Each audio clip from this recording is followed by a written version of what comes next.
I am an artist. I take the very essence of the human condition, our joy and our pain, the great and the small, and I give it form and substance. I make it real. This is my canvas. This is my paint. And this is my brush through which I bare my soul to you. All right, maybe that's a little bit of a stretch. Hold on.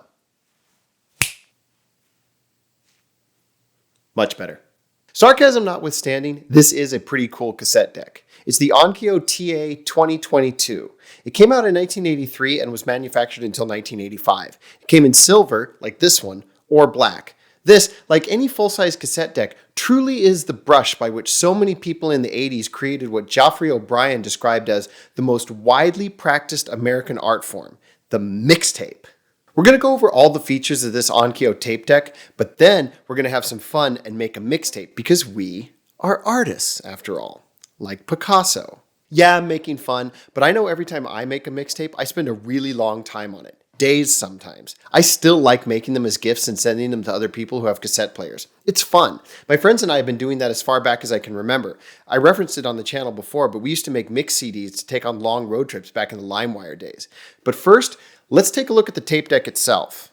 So as I said, this is the Onkyo TA-2022 Stereo Cassette Deck. You know it was built in the 80s because they did everything they could to avoid circles, unlike the 70s.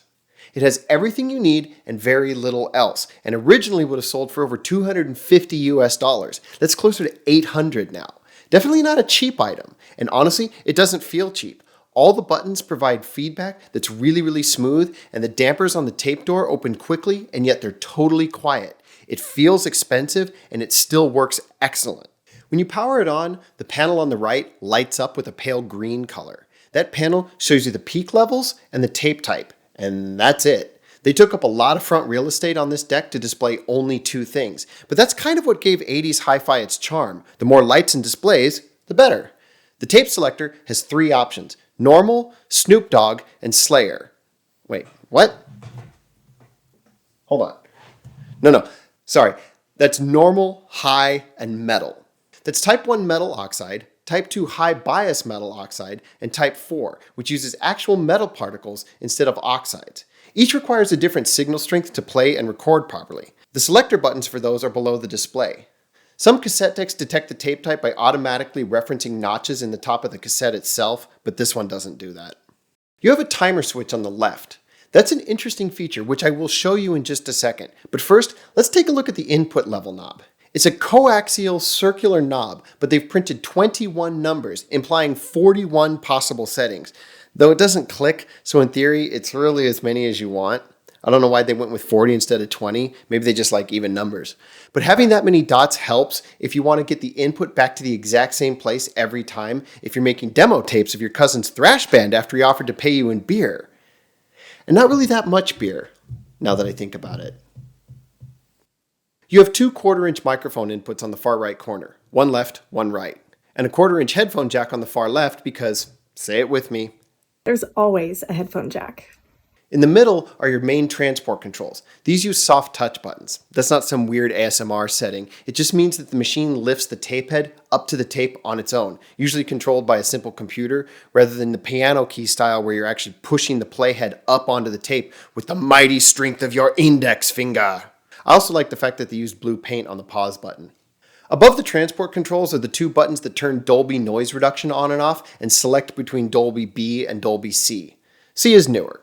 C is probably better. But B recordings still exist, so you need both if you don't want that old Black Sabbath tape from your uncle to sound weird. Although no noise reduction can fix what years of sitting in the glove box of a 1984 Chevy Celebrity does to a cassette.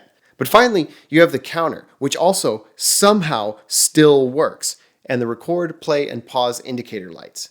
Now this is purely speculation, but I'm guessing the reason that those lights are where they are and not in the giant display or embedded in the buttons themselves is simply to fill space on the front because there wasn't anything else to possibly put there. Now those lights lead me back to the timer. That is an interesting feature. Have you ever seen one of these? Or one of these? This is a timer. It's basically used to turn lights or whatever else you want on and off at certain times of the day. And this is a clapper, like clap on, clap off. And you can use these to do what Siri and Alexa do now, but you could do it in 1984. Now, because the controls are soft touch, you can't engage them with the machine powered off. But if you plug the deck into the clapper, turn the timer switch to play, then turn on the power button, it'll automatically play when you clap your hands and the clapper starts supplying power.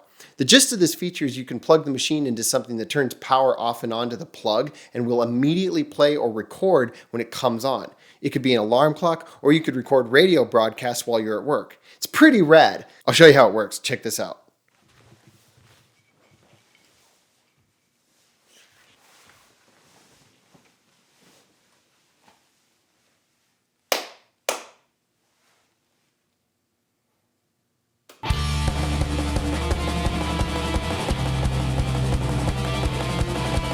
Isn't that great? You don't have to ask Siri for anything. Just clap, like you're calling your butler. Bolthouse, play some metal. Yes, sir. So this thing's pretty cool, but we still need to use it as the artist brush that it is and make a mixtape. Now, frustratingly, because YouTube's AI doesn't like copyrighted music, we can't just grab records and go hog wild. Fortunately, I have old punk band demo CDs from when I lived in Ukiah, which we can use. Quite a few, actually. Some may go so far as to say, hella. So let's make a mixtape. Obviously, the first thing you want to do is listen to all your songs and get an idea of what order they're going in. I think good mixtapes require a little homework. Which one's first? What's the last one? When are we listening to this? A party? A road trip? Wandering around the mall with a Walkman? Once you've got all that figured out, it's time to start recording. This time we're starting with Last Chance. Mike, this one's for you. First, you want to make sure your blank tape is queued up past the leader so you don't miss the first few seconds of the song. The old pencil trick is ideal here.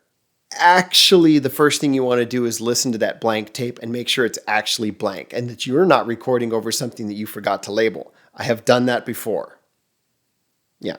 Once your tape's queued up and you get your song queued up on the CD player, there's one more thing to remember. Most songs play back at different volumes. It's not as common now with digital streaming like Spotify because the app actually normalizes the volume level, but every one of these demos is a different volume, and you want your tape to play back consistently and not sound distorted. That's why we have the input level control. You hit pause and record on the tape player simultaneously. That'll engage the VU meters, but it won't start recording the tape yet. Then, play the song on the CD player and adjust the input volume so that the peaks just tickle the red. That seems to make the best recordings on this particular machine. Double check that the tape type is set correctly. This is a cheapo Type 1 tape from the thrift store. When your settings and input levels are right, you just restart the song and then hit record and play on the tape deck in the few second pause before the song starts. Boom, you're making a mixtape. Do that until you've gotten all your songs recorded. Well, almost all of them. This one keeps skipping because the disc is deteriorating and scratched to hell. That's a bummer. Maybe I can polish it at some point. And here is our mixtape, all ready for the skate park. All we need is a sweet name written in Sharpie. Let's see. Hella Dope NorCal Bands. Perfect. One important thing to remember that seems obvious but can trip you up the first time, the tape has two sides. You have to flip it over halfway through.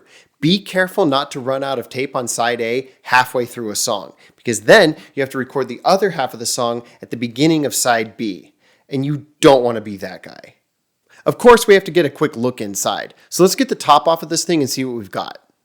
There is a remarkable amount of empty space in here. Form factor is a big part of home stereo equipment, so the boxes are still more or less the same size whether they need to be or not. Which I have no complaints about. Having something that's way smaller makes it kind of awkward to stack. Making mixtapes is still a lot of fun, and it's a really good excuse to get to play with all this old equipment. Have you guys ever made a mixtape?